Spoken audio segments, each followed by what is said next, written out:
မင်္ဂလာပါခင်ဗျာကျွန်တော်ကဒီနေ့သင်ခန်းစာလေးမှာဆိုရင် Adobe Illustrator AI သင်ခန်းစာလေးကိုကျွန်တော်ကသင်ပြပေးသွားမှာဖြစ်ပါတယ်ဒါကြောင့်ကျွန်တော် Illustrator software လေးကျွန်တော်ဖွင့်လိုက်ပါမယ်အဲ့တော့ဒီနေ့သင်ပြပေးမယ့်သင်ခန်းစာလေးကကျွန်တော်တို့ Adobe Illustrator ထဲမှာ design တွေဆွဲတယ် shape တွေဆွဲတယ်ပေါ့နော်အဲ့တော့ကိုဆွဲထားတဲ့ shape ပုံသဏ္ဍာန်လေးတွေကိုကျွန်တော်တို့စာသားလေးတွေအနေနဲ့ပြန်ပြီးတော့မှပုံဖော်တဲ့နီလန်လေးကိုကျွန်တော်ကဒီသင်ခန်းစာလေးမှာသင်ပြပေးသွားမှာဖြစ်ပါတယ်အဲ့တော့ကျွန်တော်ကအခုဒီမှာဆိုရင်နမူနာပြပေးဖို့ရာအတွက် orange juice blend လေးတစ်ခုကျွန်တော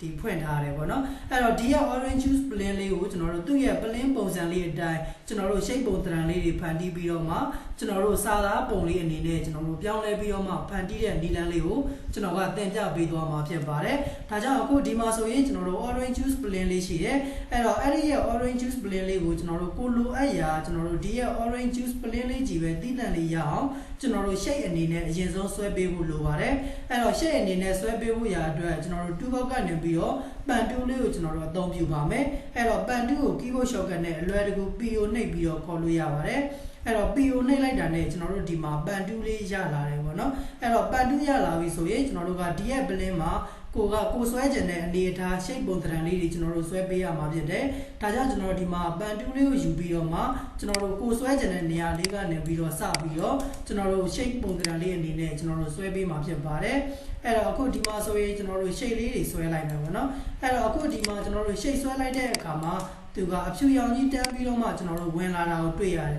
အဲ့တော့ကျွန်တော်တို့အခုလိုမျိုးအဖြူရောင်ကြီးဝင်နေလို့ဆိုရင်ဒီမှာကျွန်တော်တို့ color နဲ့စတုပ်နဲ့ကျွန်တော်တို့ပြောင်းပြန်လှန်ပေးတယ်ဒီမှာ switch ဆိုတဲ့ဒီအများအကွေးလေးရှိပါတယ်သူ့ကို click တစ်ချက်နှိပ်လိုက်ရင်ကျွန်တော်တို့အဲ့ဒီအဖြူရောင်ကြီးဝင်မှာမဟုတ်တော့ဘဲနဲ့ကျွန်တော်တို့စတုပ် color အနေနဲ့အဖြူရောင်လေးပဲဝင်လာမှာဖြစ်ပါတယ်အဲ့တော့ဒီတော့ကျွန်တော်တို့ကဒီနေရာလေးကနေပြီးတော့စပြီးတော့မှအဆုံးသတ်ချင်တာဖြစ်တဲ့အတွက်ဒီရဲ့နေရာလေးမှာကျွန်တော်တို့အဆုံးသတ်လိုက်ပါမယ်အဲ့တော့ကိုကတော့ plane ပုံလေးကိုကျွန်တော်တို့ကိုလိုအပ်တဲ့လောက်လေးကျွန်တော်တို့နည်းနည်းလေးကြည့်ကောင်းပုံဖော်မယ်ပေါ့နော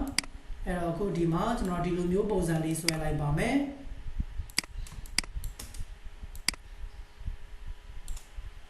အဲ့တော့သူကွေးရင်ကွေးသွားတဲ့ပုံသဏ္ဍာန်အတိုင်းလေးကျွန်တော်တို့ထားလိုက်မယ်ပေါ့နော်တိတ်ပြီးတော့မညီလဲကျွန်တော်တို့ဘာမှမဖြစ်ဘူးရတယ်အဲ့တော့အခုဒီမှာဆိုရင်ဒီနားလေးဒီဆွဲလိုက်မယ်ပြီးရင်တော့အခုလိုမျိုးလေးကျွန်တော်တို့ဆွဲလိုက်ပါမယ်ပြီးရင်တော့ဒီဘက်ကိုလည်းဒီလိုပဲကျွန်တော်တို့အခုလိုမျိုးလေးပုံဖော်လိုက်ပါမယ်order လေးကိုလက်ကဖိပြီး click တစ်ချက်နှိပ်မယ်ပြီးရင်တော့ဒီမှာကျွန်တော်တို့ဆက်ပြီးတော့မှကိုအသုံးပြုရာပုံဖော်လိုက်မယ်အဲ့တော့အခုဒါဆိုရင်ကျွန်တော်တို့ဒီရဲ့ plane လေးမှာကျွန်တော်တို့ shape လေးတစ်ခုတော့ဆွဲပြီးသွားပြီအဲ့တော့အခုဒီမှာကသူက stroke အနေနဲ့အရောင် color လေးဝင်နေတာဖြစ်တဲ့အတွက်ဒီကောင်လေးကိုကျွန်တော်တို့ဟိုဘက်ဒီဘက်ပြန်ပြီးတော့ပြန်အကွေးလေးနဲ့လှန်လိုက်တယ်ဆိုရင်သူကကျွန်တော်တို့အခုလိုမျိုး plane ပုံစံ shape လေးတစ်ခုကျွန်တော်တို့ရသွားမှာဖြစ်ပါတယ်အဲ့တော့ဒီအပေါ်မှာရှိနေတဲ့ကျွန်တော်တို့အရာလေးတွေကိုလည်းဆက်ပြီးတော့မှကျွန်တော်တို့ဆွဲလိုက်ပါမယ်အဲ့တော့ကျွန်တော်တို့ပန်တူးလေးကိုတော့ကိုယ်ကောင်းကောင်းလေးအသုံးပြုတတ်လောက်မယ်လို့ထင်ပါတယ်နော်အဲ့တော့အခုဒီမှာဒီကနေပြီးတော့ကျွန်တော်တို့ဆွဲမယ်ဒီပုံစံတန်းလေးဆွဲလိုက်မယ်ဆွဲလိုက်တဲ့အခါမှာအခုဒီမှာသူကအဖြူရောင်ရှေ့ကြီးတစ်ခါလေးတန်းပြီးတော့ဝင်နေတယ်အဲ့အတွက်ကျွန်တော်တို့ပန်တူးဆွဲရတာမကောင်းဘူးဖြစ်နေတယ်ဒါကြောင့်ကျွန်တော်တို့ဒီမှာညာခွေးလေးကိုပြန်နှိပ်ပြီးတော့မှကျွန်တော်တို့ရှိတ်နဲ့ဒီ shape color နဲ့ stroke color နဲ့ကိုကျွန်တော်တို့ပြောင်းပြန်လေးလာလိုက်မယ်ပေါ့နော်အဲ့တော့အခုဒီနေရာလေးမှာတော့သူကနည်းနည်းလေးကျွန်တော်တို့ပြန်ပြီးတော့မှ plane ပုံလေးအနေနဲ့ပေါ်အောင်ကျွန်တော်တို့ပုံဖော်ပေးဖို့လိုပါတယ်အဲ့တော့အခုဒီလိုမျိုးလေးကျွန်တော်တို့ဆွဲလိုက်မယ်ဒီထိဆွဲလိုက်မယ်ပေါ့နော်အဲ့တော့အခုဒီမှာကျွန်တော်တို့ဒီလိုမျိုးလေးရလာပြီအဲ့တော့သူ့ကိုလည်းဒီမှာရှိတ်အရောင်အဖြူရောင်လေးပြန်ပြီးတော့ထားခဲ့လိုက်မယ်ဒီမှာလည်းကျွန်တော်တို့ဒီလိုပဲ plane ဘူးကွန်လေးကိုကျွန်တော်တို့ကိုလိုအပ်ရာရှိတ်ပုံသဏ္ဍာန်လေးနဲ့ကျွန်တော်တို့ပုံဖော်မယ်အဲ့တော့ပတ်တူးလေးနဲ့ကျွန်တော်တို့တိသက်ရှိတ်လိုက်ပြီးတော့မှဆွဲပေးတာပေါ့နော်အဲ့တော့အခုဒီမှာဆိုရင်ကျွန်တော်တို့အခုလိုပုံစံအနေထားလေးရမယ်ဒီဘက်မှာကျွန်တော်တို့အကွေးအတုံလေးတွေကျွန်တော်တို့ဆွဲခြင်းလည်းဆွဲလို့ရတယ်နော်ဒါလေးတွေကတော့ကျွန်တော်တို့ရှိတ်ပုံဖော်တာကကိုကြိုက်တဲ့ကျွန်တော်တို့ပုံလေးတွေကိုဖော်လို့ရပါတယ်အဲ့တော့အခုဒါဆိုရင်ကျွန်တော်တို့အခုလိုမျိုးအနေထားလေးကျွန်တော်တို့ရသွားပြီအဲ့တော့တိတာထင်ရှားသွားအောင်ကျွန်တော်တို့နောက်က background အရောင်လေးတစ်ရောင်တော့အရောင်ခွဲလေးထည့်လိုက်ပါမယ်နောက်က background ကိုအရောင်ထည့်ချင်တာဖြစ်တဲ့အတွက်2ဘောက်ကနေပြီးတော့ rectangle 2လေးကိုယူပါမယ်ပြီးရင်တော့ကျွန်တော်တို့အခုဒီမှာနောက်ခံ background လေးတစ်ခုကျွန်တော်တို့ဆွဲလိုက်ပါမယ်အဲ့တော့ color အရောင်မှာကျွန်တော်တို့နောက်ထပ်ကိုကြိုက်တဲ့အရောင်ခွဲလေးတစ်ခုကျွန်တော်တို့ထည့်လိုက်ပါမယ်အဲ့တော့ဒီထဲကနေပြီးတော့လိမ်မော်ရောင်လေးထည့်လိုက်မယ်အဲ့တော့ဒီရဲ့နောက်က color ကြီးကကျွန်တော်တို့ဆွဲထားတဲ့ shape တွေကိုပါ ဖုံးသွားတဲ့အတွက်ဒီနောက်ခံ color ကိုနောက်ခံ background မှာရောက်တော့နောက်ဆုံးကိုကျွန်တော်တို့ပို့ပေးရပါမယ်အဲ့တော့ကိုယ်ဆွဲထားတဲ့ shape တွေကိုနောက်ဆုံးကိုပို့ခြင်းတယ်ဆိုရင်တော့အလွယ်တကူ keyboard shortcut နဲ့ control ရဲ့ရှေ့ရဲ့ထောက်ကွင်းအစလေးရဲ့နှိပ်လိုက်တယ်ဆိုရင်တော့ကျွန်တော်တို့အခုလိုမျိုးကျွန်တော်တို့နောက်ဆုံးလေးကိုရောက်သွားမှာဖြစ်ပါတယ်အခုဒီမှာကျွန်တော်တို့ pointer က rectangle 2ကြီးကျွန်တော်တို့ဝင်နေတယ်သူ့ကိုကျွန်တော်တို့ rectangle 2ဝင်နေတဲ့အတွက်ဘာမှဆက်လုပ်လို့မရဘူးဖြစ်နေပါတယ်ဒါကြောင့်ကျွန်တော်တို့ဒီမှာ2ဘက်ကနေပြီးတော့ selection 2ကိုကျွန်တော်တို့နှိပ်လို့ရတယ် view နှိပ်ပြီးတော့ကျွန်တော်တို့ selection 2ကိုခေါ်လို့ရတယ်အဲ့တော့အခုဒီပုံကကျွန်တော်တို့ဒီလိုမျိုးအနေထားလေးကျွန်တော်တို့ဖြစ်သွားပြီပေါ့နော်အဲ့တော့ကျွန်တော်တို့ဖြစ်သွားတဲ့အခါမှာကျွန်တော်တို့အခုဒီမှာကဒီရဲ့ plane ပုံလေးကိုကျွန်တော်တို့နမူနာယူပြီးတော့မှအခုလိုမျိုးကျွန်တော်တို့ shape လေးတွေဆွဲထားခဲ့တယ်အဲ့တော့ဒီရဲ့ shape လေးတွေကိုအသုံးပြုပြီးတော့မှဒီ shape လေးတွေအတိုင်းကျွန်တော်တို့စာသားလေးတွေနဲ့ပုံဖော်မှာဖြစ်တဲ့အတွက်ကျွန်တော်တို့ထည့်ချင်တဲ့စာသားလေးတွေကျွန်တော်တို့ရေးဖို့လိုပါတယ်အဲ့တော့ AI မှာကျွန်တော်တို့စာတွေရေးဖို့ရာအတွက် keyboard ကနေပြီးတော့ T ကိုနှိပ်ပြီးတော့ type 2လေးကိုခေါ်တယ်ပြီးရင်တော့ click တစ်ချက်နှိပ်ပြီးတော့မှကျွန်တော်တို့ cursor လေးချလိုက်ပါမယ်ပြီးရင်တော့စလုံးတွေကျွန်တော်တို့ site အရွယ်အစားတွေကြည့်ပါမယ် control ရဲ့ရှေ့ရဲ့ greater than လေးရဲ့နှိပ်လိုက်တယ်ဆိုရင်တော့ကျွန်တော်တို့စာသားတွေကြီးသွားမှာဖြစ်ပါတယ်ပြီးရင်တော့ကျွန်တော်တို့ကိုရေးချင်တဲ့စာလေးတွေရေးမယ်အဲ့တော့ orange juice ဖြစ်တဲ့အတွက်ကျွန်တော်ကတော့ဒီမှာအလွယ်တကူ orange ဆိုပြီးတော့ရေးလိုက်ပါမယ်ပြီးရင်တော့ဒီမှာဖောင်ပြောင်းတဲ့နေရာလေးမှာကိုကြိုက်တဲ့ဖောင်လေးကျွန်တော်တို့ပြောင်းပါမယ်ပြီးရင်တော့ဘေးထောင်လေးကနေပြီးတော့ရှစ်ကိုဖိပြီးတော့တက်တက်လေးကျွန်တော်တို့လှည့်လိုက်ပါမယ်အခုဒါဆိုရင်တော့ဒီလိုပုံစံအနေထားလေးကျွန်တော်တို့ရသွားမယ်သူ့ရဲ့ plane shape လေးနဲ့ကျွန်တော်တို့ကိုက်ညီမှုရှိအောင်လေးကျွန်တော်တို့အခုလိုမျိုးလေးချိန်ပေးမယ်ပေါ့နော်အဲ့တော့ချိန်ပြီးသွားပြီဆိုရင်ဒီရဲ့ကျွန်တော်တို့ရေးထားတဲ့ orange ဆိုတဲ့စာသားလေးကိုအောက်ကကျွန်တော်တို့ plane 2ကိုကျွန်တော်တို့ shape လေးအနေနဲ့ပုံဖော်ချင်တာဖြစ်တဲ့အတွက်ကိုပုံဖော်ချင်တဲ့ shape ကိုကျွန်တော်တို့အပေါ်ဆုံးလေးမှာထားပေးရပါမယ်ဒါကြောင့်ကျွန်တော်တို့အပေါ်ဆုံးမှာထားခြင်းရင် control ရဲ့ရှေ့ရဲ့ထောက်ကွင်းအပိတ်လေးကိုကျွန်တော်တို့တစ်ချက်နှိပ်လိုက်ပါတယ်ဒါဆိုရင်တော့သူကဒီ shape လေးကစာသားလေးရဲ့အပေါ်ဆုံးကိုကျွန်တော်တို့ရောက်ရှိသွားမှာဖြစ်ပါတယ်အဲ့တော့ဒီလိုလေးရောက်သွားပြီဆိုမှဒီအပေါ်ဆုံးမှာဆွဲထားခဲ့တဲ့ shape လေးနဲ့အောက်ကစာလေးနဲ့ကိုကျွန်တော်တို့နှစ်ခုလုံးကိုဆက်လက်ပေးပါမယ်အဲ့တော့အခုဒီမှာကျွန်တော်တို့စာရွက်ရဲ့အပြင်မှာလွတ်တဲ့နေရာလေးကနေပြီးတော့ဖိဆွဲလိုက်တယ်ဆိုရင်အောက်မှာကျွန်တော်တို့စာလေးရေးထားတဲ့ orange ဆိုတဲ့စာသားလေးရဲ့အပေါ်မှာကျွန်တော်တို့ဆွဲထားခဲ့တဲ့ shape လေးရဲ့သူကဆက်လက်ဝင်သွားပါတယ်အဲ့တော့ဆက်လက်ဝင်သွားတဲ့အခါမှာနောက်ခံ background ကြီးပါကျွန်တော်တို့ဆက်လက်ပါနေတာဖြစ်တဲ့အတွက် keyboard ကနေပြီးတော့ရှစ်ကိုဖိပြီးတော့ click တစ်ချက်ပြန်နှိပ်လိုက်တယ်ဆိုရင်နောက်ခံ background ကြီးမှာကျွန်တော်တို့ဆက်လက်မဝင်တော့ပါဘူးအဲ့တော့ဒီလိုမျိုးလေးဆက်လက်မဝင်တော့ဘူးဆိုမ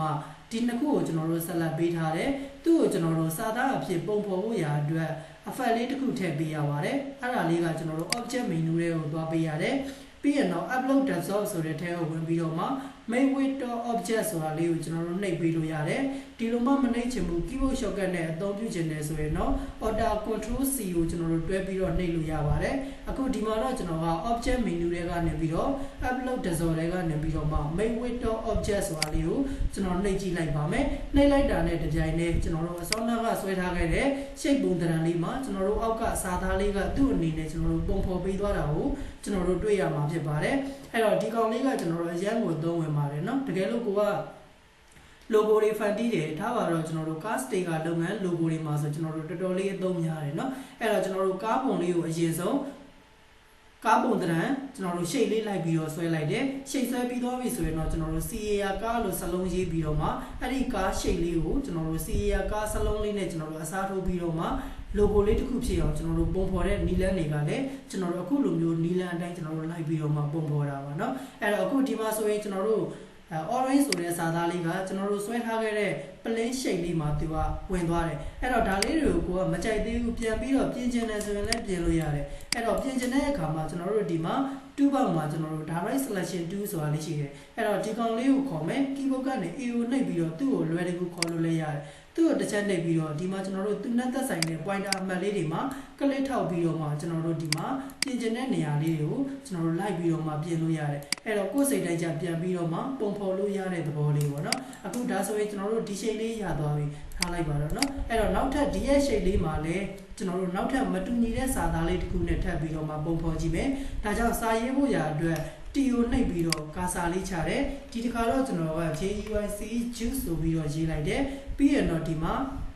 selection tool လေးကိုပြန်ယူလိုက်မယ်အဲ့တော့ဒီရဲ့ juice ဆိုတဲ့စာသားလေးမှာမတူညီတဲ့ font လေးပြောင်းမယ်ကျွန်တော်တို့ဒီအပေါ်မှာ font ပြောင်းတဲ့နေရာလေးကနေပြီးတော့ကျွန်တော်တို့အခုလိုမျိုးကျွန်တော်တို့ font လေးပြောင်းလိုက်ပါတယ် ဘေးထောင်လေးကနေပြီးတော့ကျွန်တော်တို့ရှစ်ကိုဖိပြီးတော့တက်လေးကျွန်တော်တို့စလုံးလေးကိုစောင်းလိုက်မယ်သူ့ရဲ့ရှေ့လေးနဲ့ကျွန်တော်တို့အရွယ်အစားလေးညီလူညီမျှဖြစ်အောင်ကျွန်တော်တို့လိုက်ပြီးတော့မှချိန်ပေးရပါမယ်အခုဒါဆိုရင်ကျွန်တော်တို့အခုလိုပုံစံလေးကျွန်တော်တို့ဖြစ်သွားမယ်เนาะအဲ့တော့ဘေးထောင်လေးကနေပြီးတော့ကျွန်တော်တို့လိုက်ပြီးတော့ချိန်မယ်သူနဲ့ရွယ်တူလေးဖြစ်အောင်ချိန်မယ်အဲ့တော့ဒီစာလေးကကျွန်တော်တို့အောက်ကအဖြူရောင်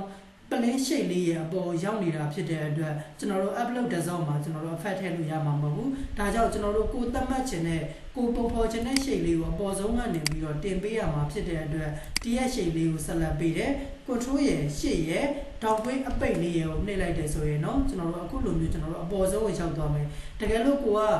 ဒီအထက်အောက်ရှိတ်တွေကိုအပြောင်းလဲလုပ်တဲ့နေရာမှာ keyboard shortcut နဲ့ control shift တောင်ကွင်းအစတောင်ကွင်းအပိတ်ကိုမလုပ်တတ်ဘူးဆိုလည်းရတယ်သူ့ရဲ့ shape လေးပေါ်မှာ right click နှိပ်မယ် right click နှိပ်ပြီးတော့မှကျွန်တော်တို့ဒီမှာ arrange ဆိုတဲ့ထဲကိုသွားပြီးတော့ bring to front ဆိုရင်ရှေ့ဆုံးကိုပို့မယ် bring forward ဆိုရင်ရှေ့ကိုပို့မယ် send backward ဆိုရင်နောက်ကိုတစ်ခုချင်းပို့မယ် send to back ဆိုရင်တော့နောက်ကိုနောက်ဆုံးကိုပို့မယ်ပေါ့နော်အဲ့တော့ဒါလေးတွေလည်းကျွန်တော်တို့သွားပြီးတော့မှ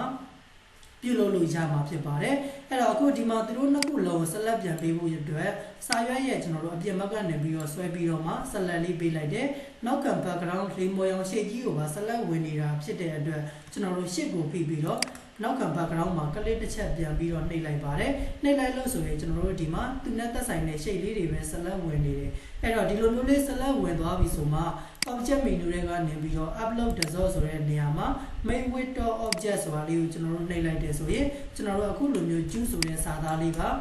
ကျွန်တော်တို့သတ်မှတ်ထားခဲ့တဲ့ရှေ့လေးအတိုင်းသူကပုံပေါ်မှာဖြစ်ပါတယ်အဲ့တော့ဒီပုံစံလေးမကြိုက်သေးဘူးကျွန်တော်တို့ပြန်ပြီးတော့ပြင်ချင်တယ်ဆိုရင် direct selection 2ကိုယူပြီးတော့မှသူနဲ့သက်ဆိုင်တဲ့ရှေ့လေးတွေမှာကျွန်တော်တို့ဆွဲပြီးတော့မှပုံဖော်လို့ရပါသေးတယ်အဲ့တော့ pointer လေးတွေကျွန်တော်တို့ဒီမှာထောက်ပြီးတော့မှကျွန်တော်တို့ကိုကြိုက်နဲ့တက်တဲ့ပုံစံလေးတွေကျူးဆိုတဲ့စာသားလေးကိုပြန်ပြီးတော့မှရှေ့ပုံသဏ္ဍာန်လေးတွေပြန်ဖန်တီးလို့ရတယ်ပုံဖော်လို့ရတယ်အဲ့တော့ကိုကြိုက်နဲ့တက်မှုရှိသွားရင်တော့အခုလိုမျိုးလေးထားလိုက်မယ်ပေါ့နော်အခုဒါဆိုရင်ဒီလိုပုံစံအနေထားလေးကျွန်တော်သဘောကျသွားတဲ့အတွက်ဒီတိုင်းလေးပဲထားလိုက်ပါမယ်ပြီးရင်တော့အပေါ်မှာကျွန်တော်တို့ပလင်းအပိတ်လေးရှိသေးတယ်အဲ့တော့ဒီရဲ့ပလင်းအပိတ်လေးကိုလည်းကျွန်တော်တို့ထပ်ပြီးတော့မှစာသားလေးနဲ့ပုံဖော်ချင်တာဖြစ်တဲ့အတွက်တီကိုနှိပ်ပြီးတော့ကာစာချတယ်ပြီးရင်တော့ကျွန်တော်တို့ဒီမှာ OBE နဲ့ open လို့ရေးလိုက်ပါတယ်ရေးပြီးရင်တော့ဒီရဲ့စာသားလေးမှာလည်းကျွန်တော်တို့ကိုကြိုက်နဲ့တက်တဲ့ဖောင်စလုံးဒီဇိုင်းလေးကျွန်တော်တို့ပြောင်းလို့ရတယ်ပြီးရင်တော့ဒီမှာဘေးထောင်လေးကနေပြီးတော့ကျွန်တော်တို့ပလင်းအပိတ်လေးနဲ့ကျွန်တော်တို့အရွယ်အစားညီထူညီညာလေးဖြစ်အောင်ကျွန်တော်တို့သွားပြီးတော့ထားပေးရပါမယ်အခုဒါဆိုရင်ကျွန်တော်တို့အခုလိုပုံစံအနေထားလေးကျွန်တော်တို့ရသွားပါမယ်အဲ့တော့ရသွားပြီဆိုရင်ဒီရဲ့ open ဆိုတဲ့စာသားလေးကိုလည်းအောက်ကပလင်းအပိတ်ရှေ့လေးနဲ့ကျွန်တော်တို့ပုံဖော်ချင်တာဖြစ်တဲ့အတွက်ဒီအောက်ကရှေ့လေးကိုဆက်လက်ပေးတယ်အပေါ်ဆုံးကိုတင်ချင်တာမလို့ right click နေမယ် array နဲ့ကနေပြီးတော့မှကျွန်တော်တို့ဒီမှာ bring to front ဆိုတာလေးနေလိုက်မယ်ရှေ့ဆုံးကိုရောက်သွားပါမယ်ဒီလိုမျိုးလေးရောက်သွားပြီဆိုမှသူတို့နှစ်ခုလုံးကိုကျွန်တော်တို့ဆက်လက်လေးပေးတယ်ရှေ့ကိုဖိပြီးတော့မှနောက်က background selection ကိုပြန်ဖြုတ်ပါတယ်ဖြုတ်ပြီးပြီဆိုမှကျွန်တော်တို့ဒီမှာ object menu တွေကနေပြီးတော့မှ upload result ဆိုတဲ့ထဲကိုသွား make with object ဆိုတာကိုနှိပ်လိုက်တယ်ဆိုရင်ကျွန်တော်တို့အခုလိုမျိုးပုံစံလေးကျွန်တော်တို့ရသွားမှာဖြစ်ပါတယ်အခုဒါဆိုရင်ကျွန်တော်တို့ဒီမှာကျွန်တော်တို့ဒီဘက်က orange juice ဆိုတဲ့ plain ပုံစံလေးကိုကျွန်တော်တို့ shape လေးတွေဖန်တီးပြီးတော့မှစာသားလေးတွေအဖြစ်ပြန်ပြီးတော့မှပုံဖော်တဲ့ဒီလန်လေးဖြစ်ပါတယ်အဲ့တော့ဒီသင်ခန်းစာလေးကကျွန်တော်တို့အားလုံးအတွက်အရင်အကျိုးရှိလောက်မယ်လို့ထင်တယ်ကိုကိုယ်တိုင်လက်တွေ့လိုက်ပြီးတော့မှလေ့ကျင့်ကြည့်ပေးပါအကယ်၍ကိုကိုယ်တိုင်လေ့ကျင့်ကြည့်တဲ့အခါမှာကျွန်တော်တို့မရတဲ့နေရာလေးတွေရှိတယ်ကျွန်တော်သင်ပေးတာနားမလည်လိုက်တဲ့နေရာလေးတွေရှိရဲဆိုရင်လည်းကျွန်တော်ကိုပြန်ပြီးတော့မှမေးမြန်းပေးလို့ရပါတယ်အကယ်၍ကိုကိုယ်တိုင်လေ့ကျင့်ပြီးသွားပြီကိုလည်းအမှန်တကယ်အခုလိုမျိုးပုံစံလေးတွေကျွန်တော်တို့ပုံဖော်တတ်နေပါပြီဆိုရင်တော့ဒီသင်ခန်းစာရဲ့ comment လေးမှာ DON done ဆိုပြီးတော့ရေးခဲ့ပေးပါဦးခင်ဗျာအခုဒါဆိုရင်တော့ကျွန်တော်ဒီသင်ခန်းစာလေးကိုဒီမှာပဲရှင်းနာလိုက်ပါမယ်အားလုံးအဆင်ပြေကြပါစေခင်ဗျာ